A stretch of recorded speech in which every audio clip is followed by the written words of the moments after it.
Olá pessoal, nosso bate-papo hoje é com Vander Wildner, que está lançando o livro As Aventuras de um Punk Brega. Falamos sobre o livro, sobre música, sobre a história, sobre replicantes e até sobre física quântica.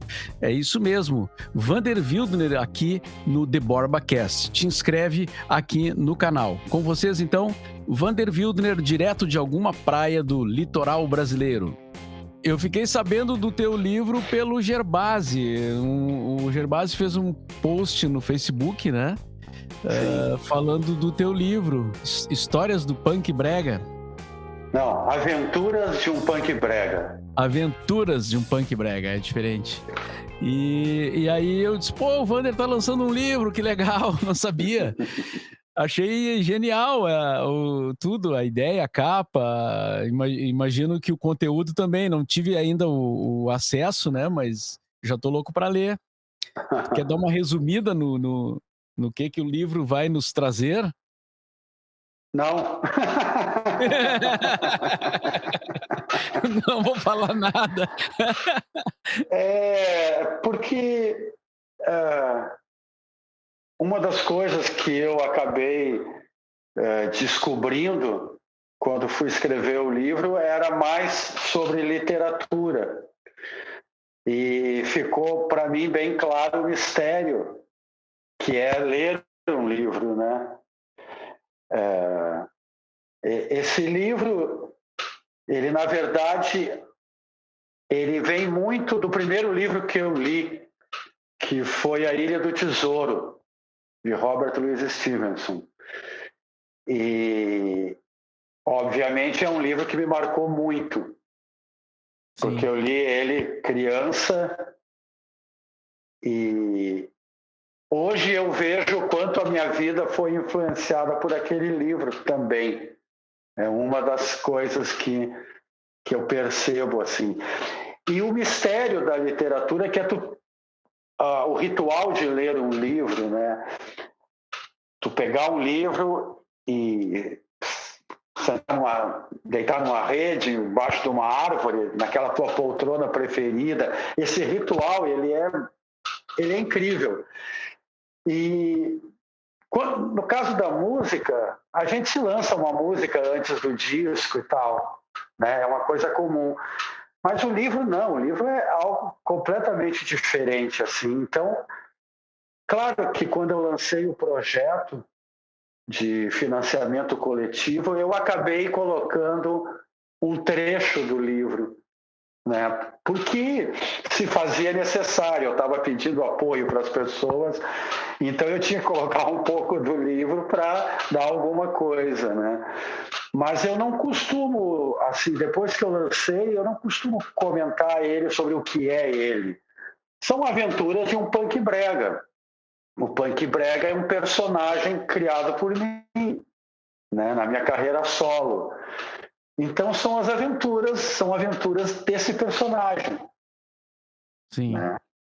Não, acho legal. Aí tu cria mais um suspense, assim, né? Para que as pessoas procurem ler também. Porque eu acho que quando eu leio um livro, os livros que eu leio, eu não sei nada sobre ele. Eu sei algo sobre o escritor. Eu leio livros de escritores que eu gosto, que eu li livros interessantes deles, gosto da literatura deles, mas eu não sei do que vai se tratar o livro que eu comprei, o livro novo de Pedro Juan Gutierrez. Não me interessa o que é o livro de Pedro Juan Gutierrez. Interessa que é um livro de Pedro Juan Gutierrez e eu quero ler. Sim. Entende? Eu não vou ler resenhas de livro. Eu nunca gostei muito de ver resenhas de filme para ver um filme. Nunca gostei disso, nunca. Eu sempre entrei no cinema sabendo que era um novo filme daquele diretor que eu admiro. Sim. Até hoje eu faço isso, assim. Não gosto de ler resenhas. Na música também. Eu gosto muito de me surpreender com o que eu gosto. Entende? Saiu o disco novo do Jacques Macalé. Uau! Vou lá ouvir, não quero saber nada sobre... Quem produziu, onde foi Nada. gravado. Não, a princípio não. Isso é depois. Depois, se ele me interessa, aí sim, aí eu vou esmiuçar. E eu faço isso muito. Quando eu descubro uma obra, eu esmiuço ela. Eu esmiuço tudo que eu consumo. Né? Eu vou querer saber mais coisas sobre aquilo ali. Mas antes, não. Eu não crio expectativa sobre nada, nem sobre o que eu vou fazer. Eu não criei expectativa sobre o livro. Eu apenas comecei a escrever ele e a literatura é um rio, entende? Tu vai indo e aquilo, tu já escreveu um livro, tu sabe como é que é. Uma história vai dando na outra. Eu não, por exemplo, até tem escritores que eu gosto, como Paul Auster, por exemplo. Eu imagino que o Paul Auster deve fazer um esqueleto do que vai ser o livro dele, porque é algo que um cineasta faz. E ele virou até cineasta para filmar os seus livros. Mas eu não faço isso. Quando eu vou fazer uma música ou um disco, e foi no caso do livro, eu deixei que o livro me levasse também. Claro que eu já tinha muitas histórias na minha cabeça, mas eu deixei ele ir se formando durante a feitura, que é o processo, né? O processo é o mais valioso de tudo. O fazer algo. Eu vivo fazendo coisas. Eu não sei se o próximo projeto ele vai ser lançado. Só quando eu lançar ele. Até eu lançar, pode mudar. Pode eu não lançar. Eu já abortei vários projetos. Porque o processo é que é o interessante para mim. Sabe? E foi legal. O processo do livro foi muito interessante. Porque eu já tinha as histórias e aí eu fui escrevendo e ele foi se formando. Entende? E tu fez na pandemia o livro, Wander? Ou já tinha começado antes? Eu escrevi ele entre o meu aniversário ano passado, entre setembro e novembro. Foi 2 meses escrevendo. Claro que eu passei 6 meses revisando. Sim. A revisão é algo... A revisão é algo muito interessante. Foi a primeira vez que eu escrevi um livro. Bom, é assim nas músicas também. Mesmo sendo uma coisa mais curta, na música tem a revisão. A revisão é muito interessante. Esmiuçar, né, aquele texto ali. Isso é muito legal. Descobrir os erros, descobrir que está faltando alguma coisa, ir atrás de uma informação que precisa, sabe? A revisão eu achei muito interessante. Porque escrever foi algo que eu já tinha muitas histórias na cabeça. Eu fui vendo como é que eu ia contar elas, como é que ia ser a ordem e tal. Isso se alterou durante a escrita. E o revisar é genial, revisar. Eu acho que se eu não desse um basta há um tempo atrás, eu estaria revisando ele ainda. Porque revisar é reescrever ele. Entende? Mas eu tinha delimitado desde o começo que ele ia ter, pelo menos ele ia ser com aquelas histórias assim. Entende? A maioria das histórias eu sabia. Então eu não queria ir além dele. Na verdade, ele era um livro para ser um livro de bolso. A ideia inicial era um livro de bolso para tu ler numa viagem. Entende? Papum. Essa era a ideia. Ele acabou ficando um pouco maior. Ele era para ter 120 páginas e tem 162. Mas, assim, não foi muito além no geral do que eu queria, assim. Era para contar todas as histórias do personagem, era para contar algumas histórias do personagem, era para ser um livro que fosse desse tamanho, assim. Ele foi um pouquinho maior, mas não era para ser um maior do que isso, nunca. E depois de pronto, tu tem alguma coisa que tu, lendo assim o livro impresso, tu sentiu vontade de mudar uma frase, um parágrafo, Não, alguma não, coisa? não. Não, isso não, porque eu revisei muito ele. Não. Quanto a isso, não, assim. Isso não teve, não. Não. E vai ter lançamento, assim, vai ter lançamento de livraria, ele vai estar nas livrarias? Como é que tu vai fazer esse Não, não, trabalho? não. Não, ele só tem a venda no meu site. Certo. Pelo meu site, pela editora, que é Discos, Livros e Bugigangas, que eu criei. A ideia inicial é que ele fosse um livro de bolso e estivesse em todas as bancas de aeroportos e rodoviárias. Mas os editores que eu procurei não quiseram assinar, não quiseram lançar o livro. Por isso, eu resolvi lançar ele. Sim. Né? E Então, ele não vai estar à venda nas lojas, claro que não. Vai estar à venda. Quem quiser comprar, entra no site e compra. Tem um WhatsApp fácil para comprar também. É muito prático hoje em dia para fazer essa venda. Então, beleza.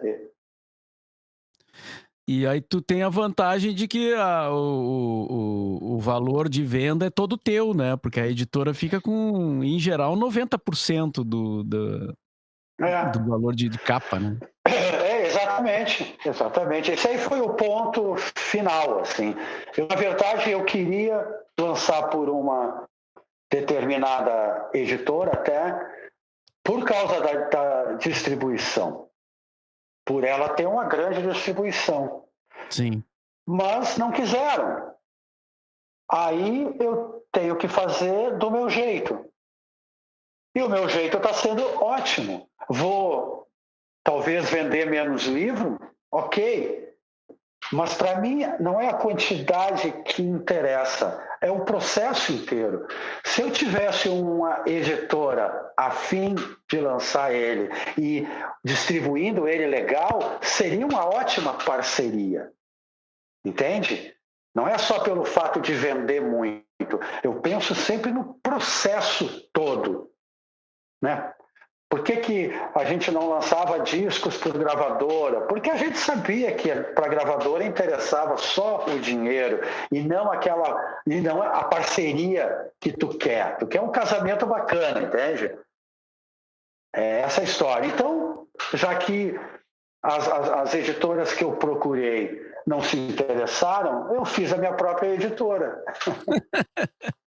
Pronto, eu resolvi da forma mais simples possível. Sim. Na verdade, tu já tá fazendo isso há muito tempo, né, Wander? Com os Sim, discos sim, e com o teu claro. trabalho em geral, né? Desde o Vende-se Sonhos, desde Schools Out, né? Desde para começo de conversa, desde os replicantes, a gente sempre fez tudo, né? Sim. Por Mas quê? mas os Porque replicantes chegaram a ter empresário e produção, não, né? não, não, nós éramos. Tinha o Moa que vendia show, Moa, tinha a Mônica Schmidt, que vendeu o show durante um período, a Luciana, que era uma replicante, mas empresário, não. Nunca Sim. tivemos empresário.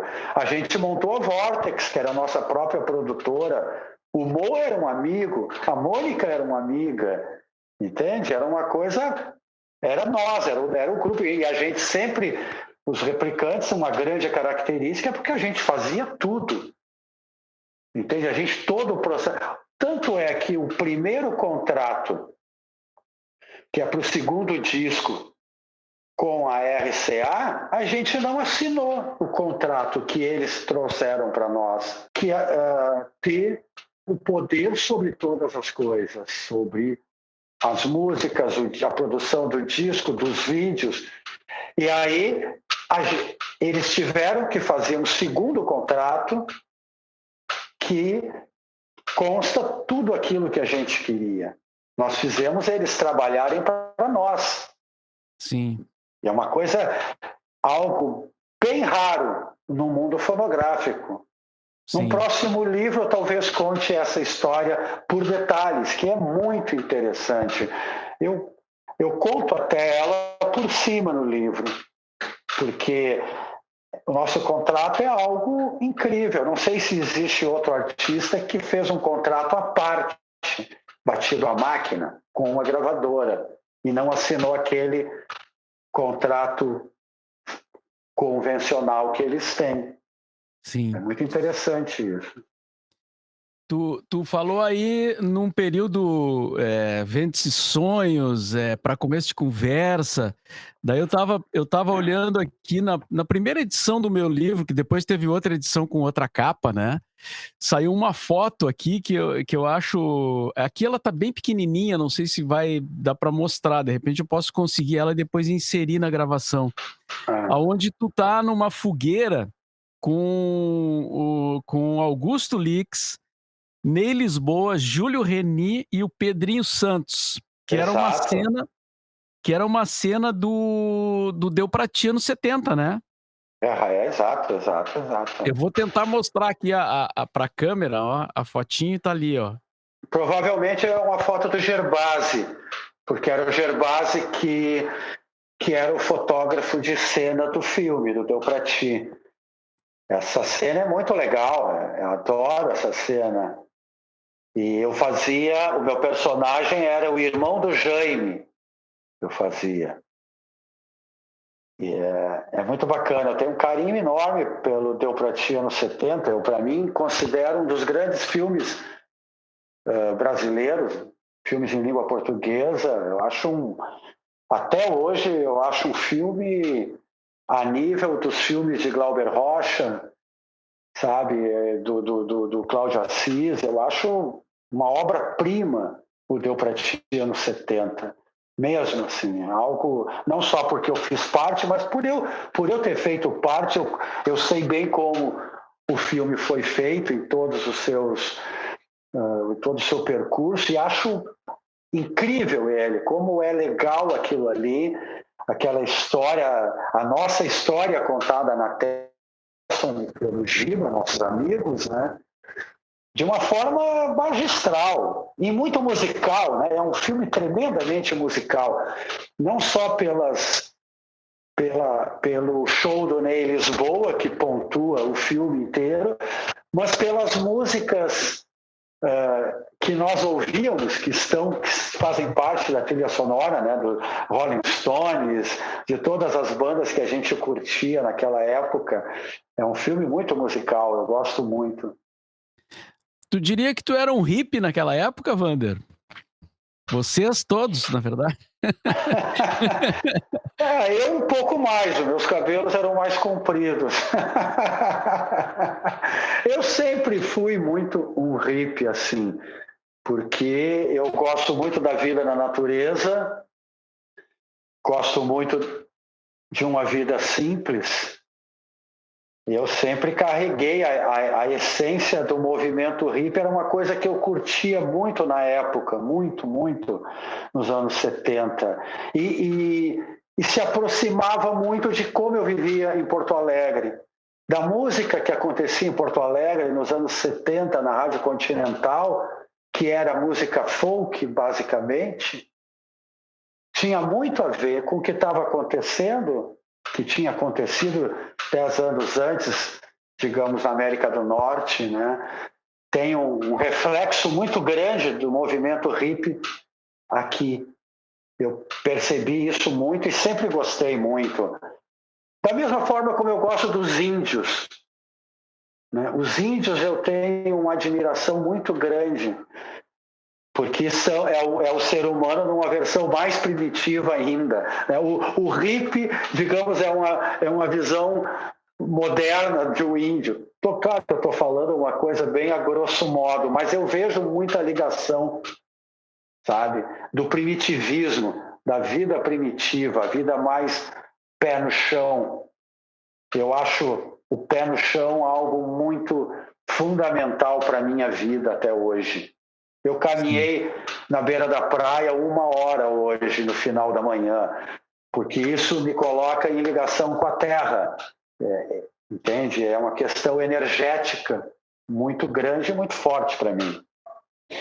Então, hoje dá para dizer que tu é um hippie punk. Rajneesh, não sei.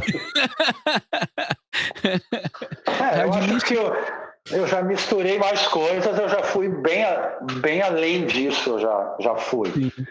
Né? Hoje eu venho estudando outras coisas, como física quântica, como a verdadeira história da humanidade, estudo geopolítica. Então, eu teria que ter muitas outras palavras para dizer o que eu sou hoje. Mas eu acho que, como todo mundo, a gente é o somatório do conhecimento que a gente tem, que a gente adquire e usa, né? Então, eu vivo eternamente em transformação. Sou um mutante, porque estudar é algo que eu gosto muito e eu sempre estou estudando coisas novas. Então, eu estou sempre me transformando. Sim. Aliás, tu falou aí em física quântica e eu também, ultimamente, tenho dado uma olhada, assim, fui dar uma estudada na parte técnica, a evolução técnica do rádio e tal, né, quando eu estava fazendo o meu mestrado.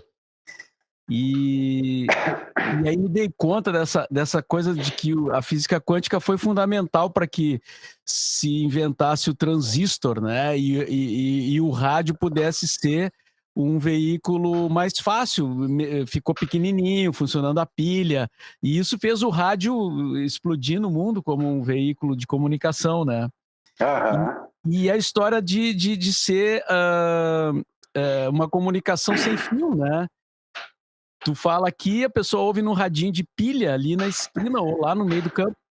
E na verdade isso também é o processo da internet, né, daí eu fiquei pirando com isso, né, cara, porque a Sim, internet também é um negócio de tu sim, falar sem fio, né, claro, claro, claro. Com imagem, né? e com imagem. É incrível. E, pô, o livro, eu fiz ele com muitas pessoas me ajudaram a fazer o livro sem o contato pessoal, entende? Pela internet. Eu conversei com o Alan Sieber, que fez a capa e as ilustrações, cada capítulo tem uma ilustração, pela internet. Todo o processo foi feito pela internet. Quer dizer, Sim.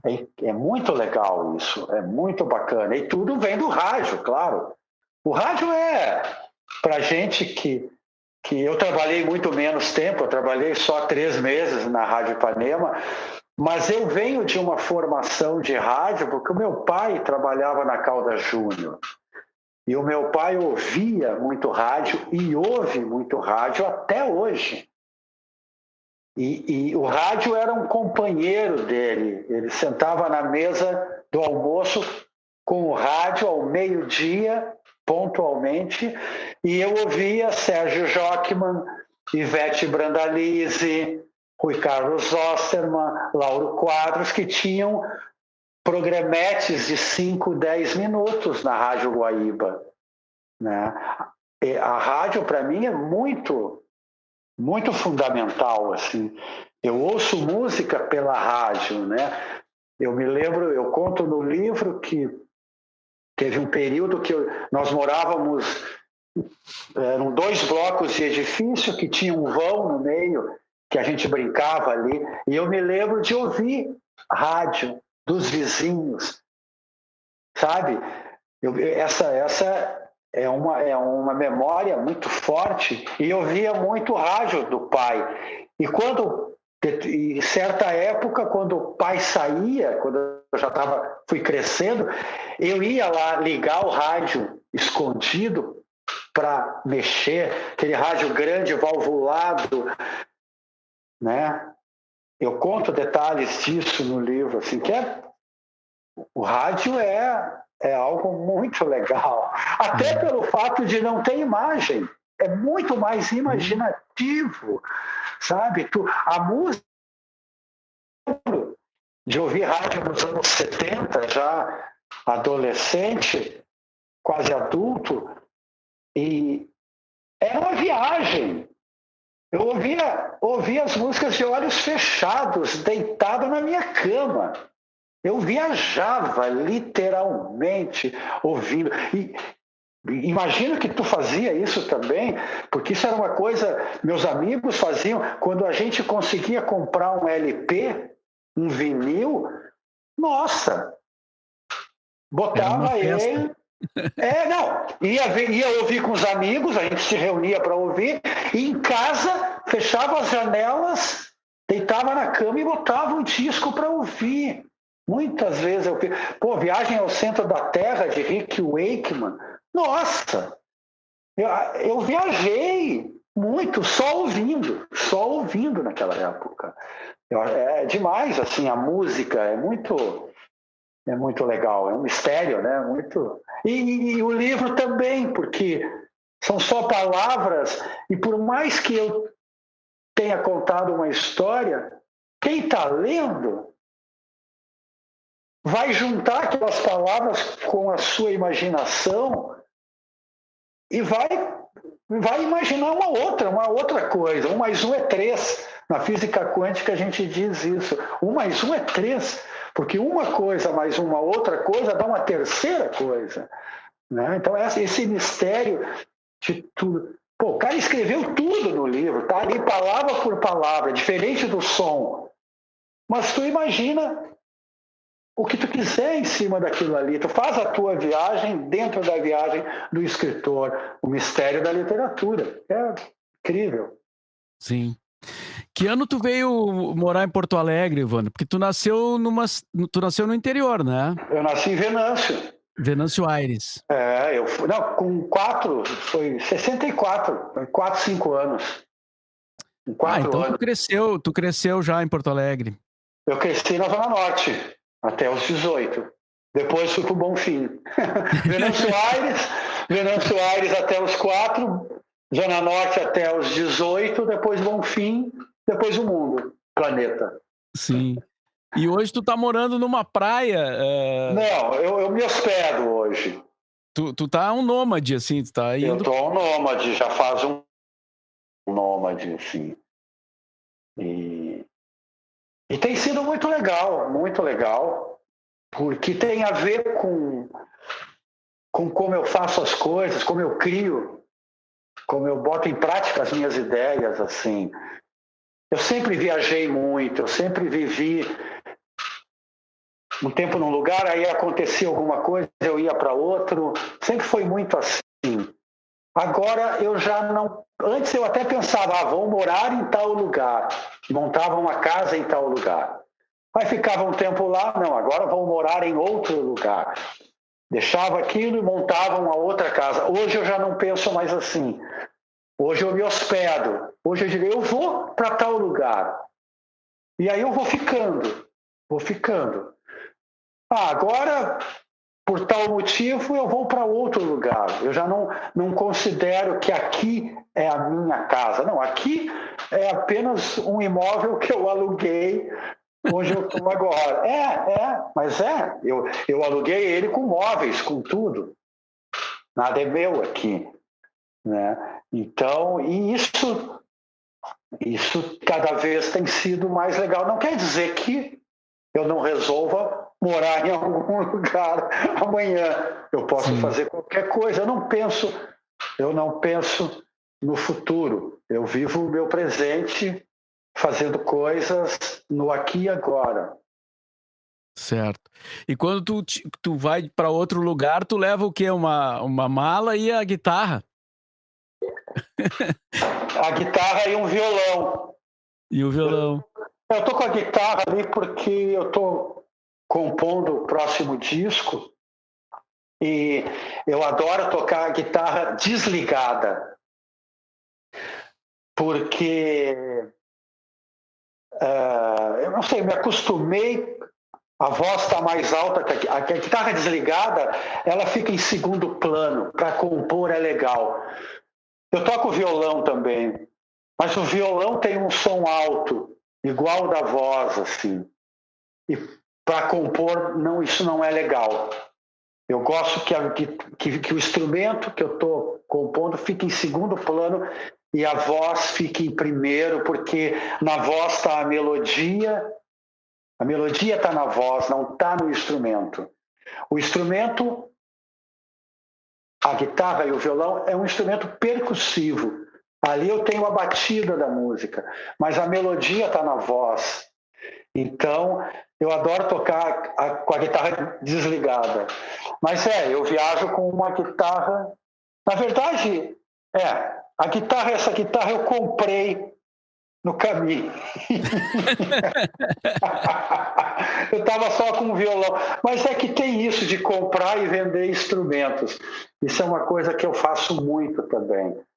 Eu gosto de ficar com o instrumento durante um tempo e depois eu gosto de trocar por outro, assim, porque eu tive uma outra ideia, porque eu quero um outro tipo de som. Tem muito isso de comprar e vender instrumentos, assim. Mas eu viajo com pouquíssimas coisas mesmo, pouquíssimas. E como é que tu tá agora nesse período sem show, assim, tu tem feito umas lives, né, além de ter escrito o livro, tu tem feito algumas Não, coisas. eu não faço live. Não. Eu vivo live. Eu criei ah, logo ano passado, porque assim, eu gravei um disco ao vivo, no Opinião, dia 12 de março de 2020. E esse ia começar uma turnê de lançamento. Isso foi numa quinta-feira em Porto Alegre. Na sexta-feira eu fiz um show em Curitiba. No sábado e domingo eu voltei para Porto Alegre para terminar a mixagem do disco. E domingo de noite eu fiquei sabendo que tinham, na segunda de manhã, eu ia para São Paulo para montar a turnê. Porque eu gravei com a Georgia e com a Pitio, que são minhas amigas e parceiras e moram em São Paulo. Então a minha base ia ser lá. Porque é mais fácil viajar de São Paulo para o Brasil inteiro. Então eu ia ficar um tempo lá. Mas aí no domingo eu fiquei sabendo que tinha um vírus no planeta e que tinha sido decretado uma quarentena em todo o planeta. Aí eu tive que cancelar a viagem para São Paulo. Fiquei sem saber o que fazer por uns 18 minutos. E aí eu acabei indo para casa dos meus pais, que moram em Balneário Gaivota, uma praia ali do lado de Sombrio, depois de Torres. E fiquei lá um tempo com eles, vendo o que eu ia fazer. Aí um amigo, um compositor, Juvenil Silva, lá do Recife, um amigo e parceiro, a gente tem 2 músicas em parceria, ele me convidou para fazer uma live que ele ia fazer no Instagram. E aí ele veio com a... Eu faço a minha primeiro e eu faço 1 hora no meu Instagram, depois entra tu e a gente pede dinheiro para as pessoas depositar na minha conta do banco e a gente divide. E isso funcionou. Foi final de março isso. Aí eu digo, tá aí uma forma, já que agora não posso fazer show, tá aí uma forma de eu fazer show. E aí eu comecei a fazer no meu canal do YouTube.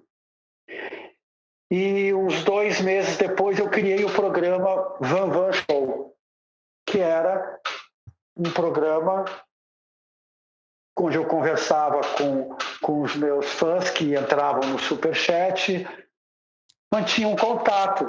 Era o meu show, na verdade, um show. Mas eu falo um programa porque não era só música. Eu conversava, contava histórias. E eu fiz isso quase que semanalmente até agora. Até agora, o lançamento do livro, eu fiz quase que todo sábado. Algumas vezes não era no sábado, algumas vezes eu não fiz, mas eu fiz quase que todo sábado, durante esse 1 ano e pouco.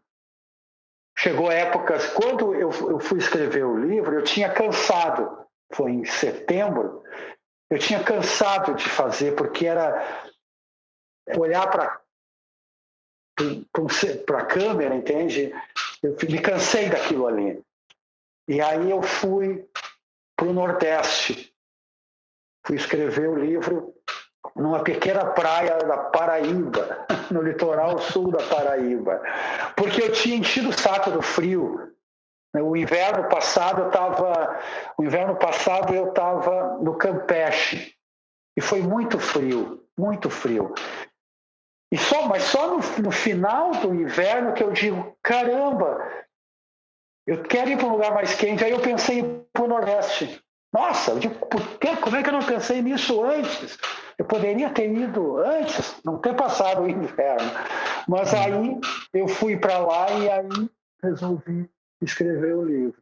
Aí eu parei de fazer o meu programa, nesse período. Parei de fazer o programa. Porque eu estava cansado. Aí depois que eu escrevi o livro, no segundo mês, eu comecei estar numa praia no litoral nordestino, me levou a tocar umas músicas no violão, porque aí eu não tinha levado a guitarra, tinha levado só o violão. Eu comecei a tocar Edinardo, que é uma influência minha dos anos 70. O Edinardo é uma grande. Em 70 eu ouvia muito Edinardo, Zé Ramalho. E eu comecei, tinha uma rádio, eu morava numa pequena praia, que na rua principal tinha uma rádio poste, com caixas de som nos postes. E eu de casa ouvia Edinardo, Zé Ramalho. E aí eu comecei, que era o que eu ouvia nos anos 70. E aí eu comecei a tocar essas músicas no violão e comecei a postar as músicas. Gravava uma música tocando e postava. Aí eu voltei a fazer o Van Van Show de novo. Agora eu dei uma parada porque eu entrei no processo de finalizar o disco novo que eu já vinha compondo. Claro que junto tudo a isso eu estava compondo músicas também durante a quarentena, né? Então agora eu estou finalizando as últimas músicas e me preparando para entrar em estúdio. Vai ser meu próximo projeto. É um disco chamado Coração Selvagem, com músicas compostas ano passado e esse ano, basicamente. Talvez tenha uma versão ou outra, talvez tenha 2 versões de amigos meus, mas as minhas músicas são composições desse período, né? Coração Selvagem é uma música do Belchior, não é? Pois eu fiquei sabendo disso através do Alan Sieber. Eu estava conversando, porque o Alan também é parceiro nesse projeto, ele que vai fazer a capa do disco, e a gente já estava conversando isso há um tempo atrás, e quando eu falei para ele do nome e tal, aí ele começou a criar uma arte para o nome do disco, né, um símbolo, e aí ele falou, velhinho, a Ana Canhas lançou uma música chamada Coração Selvagem. Eu digo, bom, tudo bem. Aí fui ver qual era a música da Ana Canhas. Era uma versão do Belchior. Do Belchior. Aí, claro, eu conhecia aquela música, mas não sabia que o nome era Coração Selvagem. Me lembro, claro, daquela música, conheço a primeiro período do Belchior eu conheço todo, mas eu não lembrava o nome daquela música. Na verdade, a minha influência para o nome veio do filme do David Lynch, Wild Heart, que é um filme muito bacana também, muito legal. E por que Coração, o meu nome, eu tenho selvagem no nome, né? Wild, né? Selvagem. A minha família era uma família, a minha família por parte de pai, eu conto isso no livro, na Áustria, eles eram chamados de Wildner, porque Wild e Wildner têm o mesmo significado, em inglês ou alemão, que é selvagem. Eles eram chamados de selvagem porque eles não tinham terras. E isso foi um estudo que eu fiz depois. Eu não sabia isso por parte de família. Foi estudando para o livro, porque no primeiro, vou dar um spoiler, mas é que o primeiro capítulo eu conto a história do que me antecedeu, do que antecedeu ao personagem Punk Brega. E aí eu fui estudar, que era um estudo que eu já tinha feito há um tempo atrás, sobre as minhas duas famílias, os Wildner e os Freitas Saldanha por parte de mãe, que são portugueses. Eu já tinha feito um estudo sobre eles, onde eu tinha descoberto que os Wildner eram... Eu não sabia isso por parte... Meu pai não me contou, os Wildner não sabiam disso. Os Wildner atuais. Eu fiquei sabendo isso porque essa é uma parte que eu já tinha pensado antes. As histórias do livro, muitas eu já tinha pensado na minha cabeça. Eu já tinha escrito mentalmente muita coisa. E eu tinha essa ideia de contar sobre os que me antecederam. Isso era uma coisa que eu já tinha até pesquisado sobre isso, né? Agora eu só apenas botei no papel. Mas foi muito legal ter descoberto essas coisas todas. Tu estava falando no Edinardo aí, nesse pessoal do Nordeste, e tu foi no Cio da Terra? Não, não, eu fiquei no estúdio. Para começo de conversa existia naquela época. Nós tivemos que dividir duas equipes. Um pessoal foi para o Cio da Terra e eu fiquei na TV. Porque a gente era pouco, era eu, Horácio, a Beth Perrenot na produção e na apresentação, na época, era o Cunha Júnior com o Peninha de repórter. Nós éramos 5 pessoas que fazia o programa. Eu imagino que o Peninha deve ter ido e o Horácio, eu acho, e devo ter ficado eu, a Beth e o Cunha no estúdio. Então eu não fui. O Edinardo fez show lá, né, no Cio da Terra. Para quem não sabe, para quem pegou a história mais recentemente, o Cio da Terra foi um festival que aconteceu em Caxias do Sul, no Parque da Festa da Uva.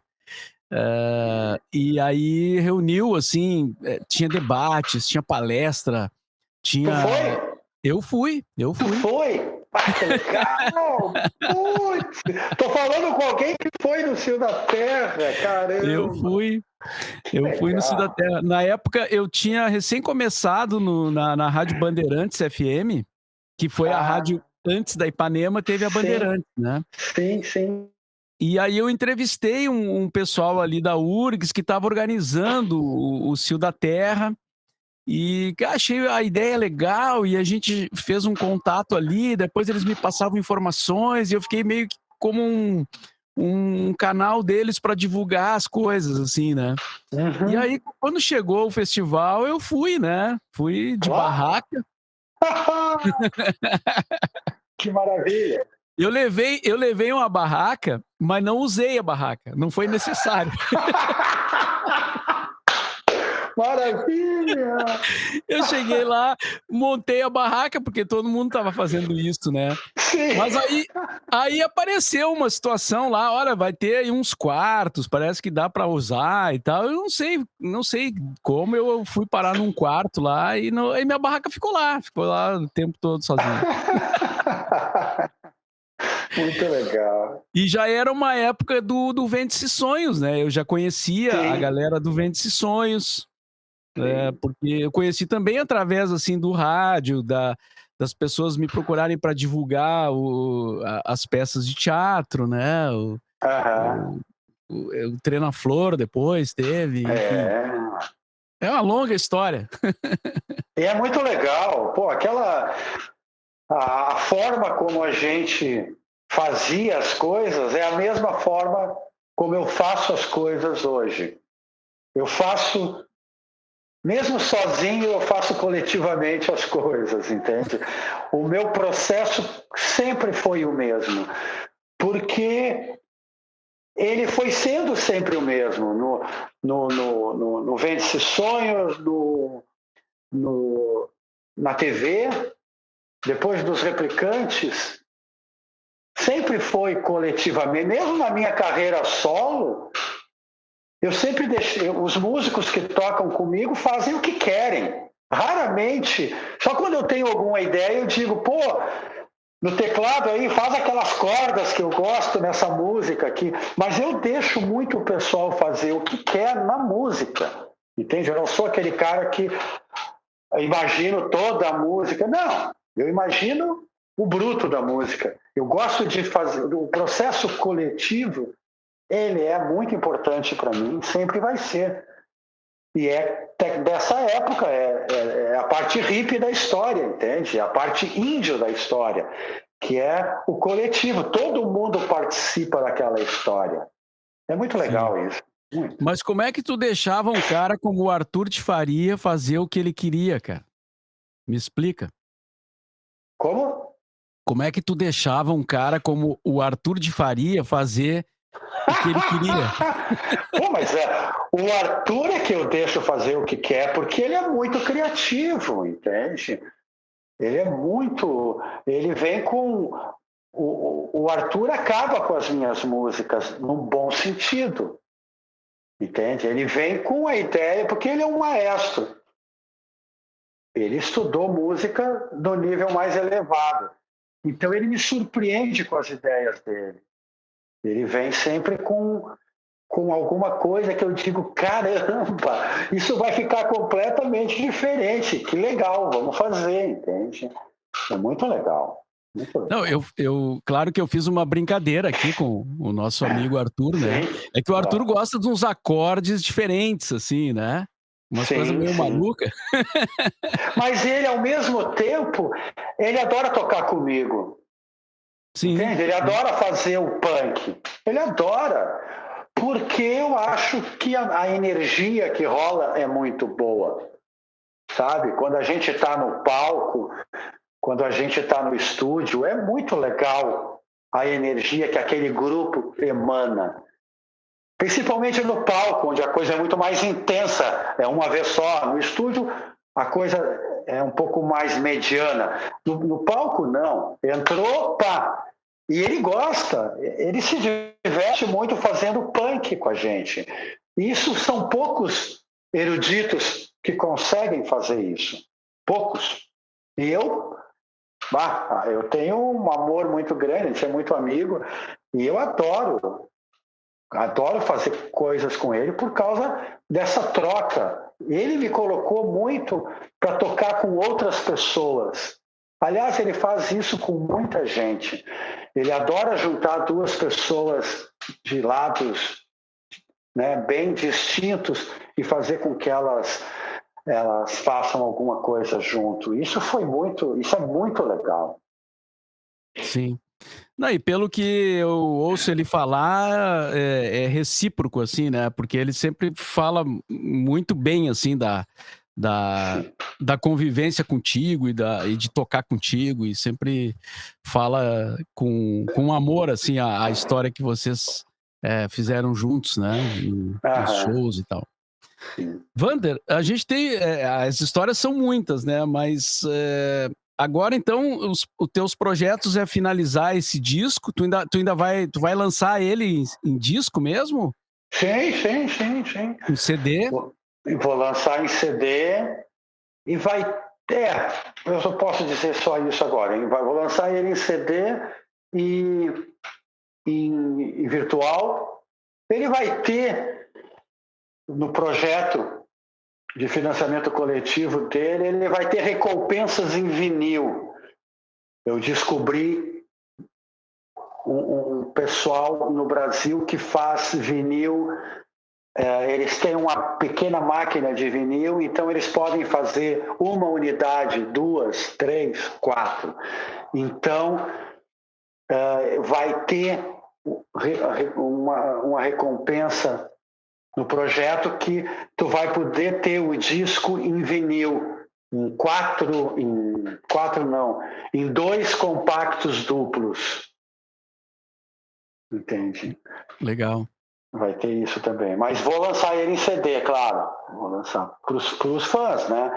Porque esse projeto ele atinge diretamente os fãs. Isso é muito legal. É muito bacana. Eu estou muito contente por estar fazendo esses projetos assim com os fãs, porque é demais. A gente vai tendo um feedback durante o projeto, sabe? Durante a criação, quando eu lanço o projeto, eles escrevem, sugerem coisas. O projeto eu não lancei o do livro fechado, tanto que o livro ia ser um livro simples. Ele acabou saindo em capa dura, com papel melhor, com guardas, que se chama isso, coloridas e tal. O processo dele foi ampliado, as recompensas, eles sugeriram recompensas, os fãs, então eu fui acrescentando recompensas. E depois do lançamento também, depois que terminou o projeto, eu continuei me comunicando com eles por e-mail.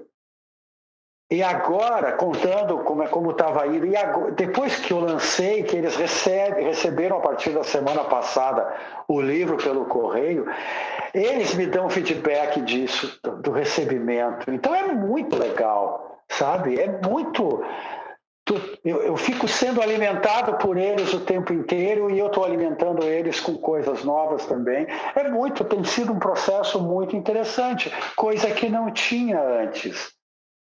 Antes, eu já estava de saco cheio dos shows, porque poucos shows eram legais, porque os lugares não eram mais interessantes, os lugares que eu tinha para tocar, porque o público ficava muito disperso no show, ficava muito no celular, ficava conversando. Eu não estava tendo feedback no show. E eu já estava parando de fazer show. Aí agora, durante a quarentena, surgiu eu tive que criar novas formas. E surgiu essa nova forma, primeiro com o programa, que tem um feedback enorme, incrível, assim. E foi aumentando. Quando eu voltei a fazer no final do ano, nesse ano, final do ano passado, começo desse ano, quando eu voltei com o programa, eu comecei a sentir um feedback maior que eu não sentia no passado. Eu digo, caramba, eu continuo fazendo para cá, mas eu estou sentindo uma energia diferente. É porque mudou o feedback com os fãs, entende? E tem aumentado cada vez mais. Com o lançamento do livro, aumentou mais ainda. Isso é muito legal. Eu preciso disso. Eu preciso, embora eu crio tudo para mim, né? Quando eu crio para mim, tudo. 100% eu sou egoísta, eu crio para mim. Eu tenho que me satisfazer, porque eu tenho que me respeitar como pessoa e eu tenho que estar satisfeito com o que eu faço. Eu nunca faço o que eu não quero. E aí, depois que eu faço, eu coloco para o universo. Entende? E aí existe. Tanto é que as minhas músicas não são mais minhas depois que eu lanço elas. Entende? A música passa a ser das pessoas. Tanto é que no meu site, qualquer pessoa pode ouvir qualquer música sem pagar nada. Eu coloco elas lá para as pessoas ouvirem. Porque é assim, tem que ser assim. Entende? Mas como é que funciona a questão do direito autoral, assim, para ti? Tu arrecada, tu é associado, assim, a Sim, essas claro. entidades? Claro, eu recebo alguma coisa sempre recebi alguma coisa de direito autoral. Claro que não é comparado aos maiores artistas que tocam nas rádios, que vendem muitos discos, que tocavam nas rádios e que vendiam muitos discos. Não, mas alguma coisa entra sempre. E hoje em dia, mesmo no YouTube também, né, o dinheiro entra. Alguma coisa uma parte muito pequena, mas de grão em grão a galinha enche o papo. Mas eu não fico pensando em direitos autorais, como eu te falei, a não ser, claro, vão colocar minha música num filme, né? Aí pagam os direitos para colocar a música num filme. Se alguém quer gravar, quando é uma banda punk querendo gravar uma música minha, eu deixo eles gravar, eu autorizo sem cobrar nada, normal, né? Mas se é alguma coisa onde está envolvido dinheiro, aí a minha editora cobra. Isso é normal, né? Sim. Mas eu imagino que muitos músicos ganham dinheiro tocando em restaurantes e pizzarias à noite, tocando, bebendo vinho, eu tenho uma camiseta escrita "Eu te amo". Mas isso é maravilhoso, entende? É bom saber que a minha música está alimentando outras pessoas. Isso é muito bom, entende? Não tenho nada contra nada. Eu me lembro do Educar falando, foi quando ele tinha descoberto um disco do The Fala num camelô em Porto Alegre. A felicidade dele. Porque se o teu disco chega no camelô, porra, isso tem um significado muito grande. Eu nunca vi disco meu em camelô, eu tenho uma inveja danada do The Fala, entende? Mas isso tem um grande significado. Se o teu disco chega num camelô, a tua música está chegando para muita gente. E isso é uma coisa muito legal, entende? Eu não fico pensando que eu tenho que ganhar dinheiro em cada vez que a minha música roda num bar, numa festa, numa rádio. Não. Eu joguei a música. Se me dão, beleza, legal. Pô, o cara foi bacana e me deu uma parte do que ele ganhou com a minha música. É ótimo. Mas tá tudo valendo. Sim. O que interessa é o que está contido dentro da música. Claro. Então, para comprar o teu livro, entrar no site vanderwildner.com. vanderwildner.com, tem um Pix, tem um WhatsApp lá também. Se entrar no meu Instagram, tem um WhatsApp da loja, da IE. É super fácil, mas eu sempre coloco o endereço como site, porque o site é onde tem mais coisas, entende? Não tem só o livro, as camisetas à venda, não. Tem o link para ouvir minhas músicas, o link para ver os meus vídeos, tem um pouco da minha história. Então é como se fosse a minha casa, o meu site. Então é uma forma de conhecer um pouquinho mais do Vander entrando no site. Certo. Para terminar, então, Vander, tu acha que os deuses eram astronautas ou não? Não. Eu adoro esse livro. Eu li esse livro nos anos 70. Van Daniken, né? Eric Van Daniken. Eric Van Daniken. Adoro. Um livro que me marcou muito.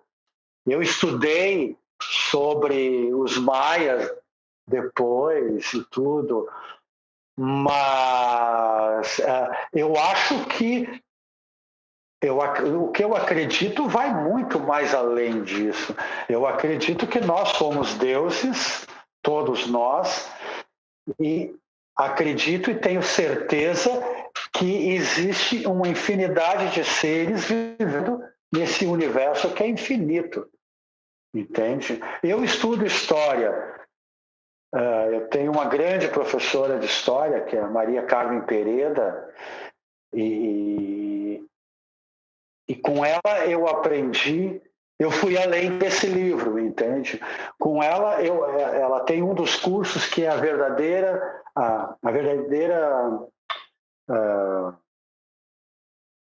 que é agora o nome exato do curso, a verdadeira história da humanidade, a verdadeira história da humanidade. E eu aprendi que o que foi ensinado para nós no colégio era tudo mentira, que a verdade é outra. E aí eu comecei a estudar mais ainda. E muito engraçado que eu descobri ela estudando física quântica. A física quântica me levou a estudar história. E é muito legal como as duas andam juntas. Entende? Não precisa voltar muito tempo. A gente pode ir para 1900, para Nikola Tesla. Sim. Entende? A gente volta para ver o que foi Pitágoras, o que é a escola pitagórica, e aí a gente vai voltando no tempo e vai vendo que as pirâmides não eram sarcófagos daqueles imperadores, era muito mais do que isso. Então, eu acredito que eu sou Deus, você é Deus, todos somos deuses. E tu foi já a Machu Picchu ou não? Já... Cara, não, essa é uma viagem que eu não fiz, eu quase fui. Quando, por volta dos meus 17 anos, com 2 amigos escoteiros, nós íamos em 3 de mochila para lá. Isso foi em 77. E um deles acabou desistindo e eu desisti depois. E acho que o terceiro amigo meu, que nunca mais eu vi ele, eu acho que nunca mais ele deve ter querido me ver porque eu não fui. Eu acho que ele foi, com certeza, ele foi, porque ele era muito mais decidido do que eu. Ele foi. Eu talvez tenha ficado com medo da viagem, porque um não quis ir, aí ia só de 2, aí não sei, eu não sei exatamente porque eu não fiz essa viagem. E é uma viagem que eu tenho planos de fazer. Eu tenho planos de viajar pela América do Sul. É mais difícil para mim porque o frio me incomoda muito. Então, eu já viajei pela América do Sul, mas não essa viagem assim, né? Uma viagem que eu pegar aquele trem com a mochila e um violão. Eu já imaginei essa viagem. Eu acho que vou fazer ela, porque eu imagino muito ela. Eu imagino eu tocando ela nos pequenos pueblos, tocando o meu espanhol selvagem para as pessoas. Eu visualizo isso. Eu tenho essa ideia. Vamos ver o que vem por aí. Tu tem que ir lá ouvir as flautas de muito além, como disse o Hermes Aquino, né? Eu gravei essa música. É verdade. Eu gravei ela num dos meus discos, conversei com o Hermes, que é um querido. O Hermes eu encontrei poucas. Eu via ele no palco nos anos 70, que ele era o rei, né? Naquela época, em Porto Alegre, Hermes aqui tem... Tanto que tem até uma música, eu quero ser seu rei, seu rei, seu rei, eu quero ser seu rei, ele era o rei de Porto Alegre da música naquela época. E encontrei ele outras vezes depois, e é uma figura, um sorriso assim, tem que fazer uma música sobre o sorriso do Hermes Aquino, porque é um sorriso, porque ele te abraça, né? É uma coisa assim, é um cara que tem uma queridez muito grande, assim, é um cara muito querido, assim, muito, muito. E é uma música, para mim, muito fundamental, muito fundamental. Ela diz muito, assim. Eu quero ainda fazer essa viagem, vamos ver quando.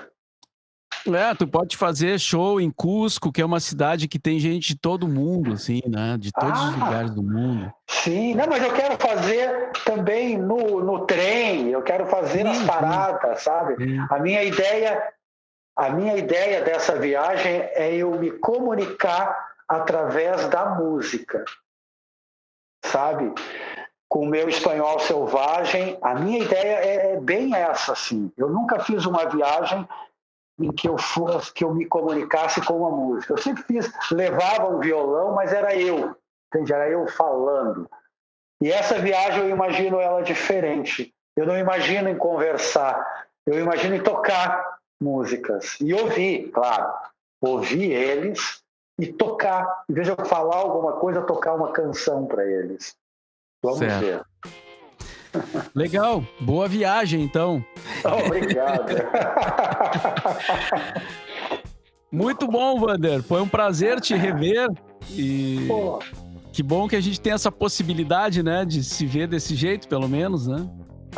Muito legal, Mauro. Bom te rever também, muito legal, fazia muito tempo. E acho que essa é uma forma que, meio virtual, ela funciona, porque eu percebo a tua energia total, entende? Eu acho que a nossa energia, quer dizer, eu tenho certeza que a nossa energia vai muito mais além desse corpinho bonito que a gente tem. Ela viaja, ela se espalha pelo universo, então é muito legal, foi muito bacana, cara. Muito obrigado pelo convite. Eu agradeço a tua participação e daqui a pouco já vou entrar ali, vou comprar o livro, já tô louco para ler. Legal, Mauro. Muito obrigado, querido. Um grande abraço aí, Wander. Boa sorte. Um grande abraço. Boa sorte para ti também, Mauro. Tchau. Tchau.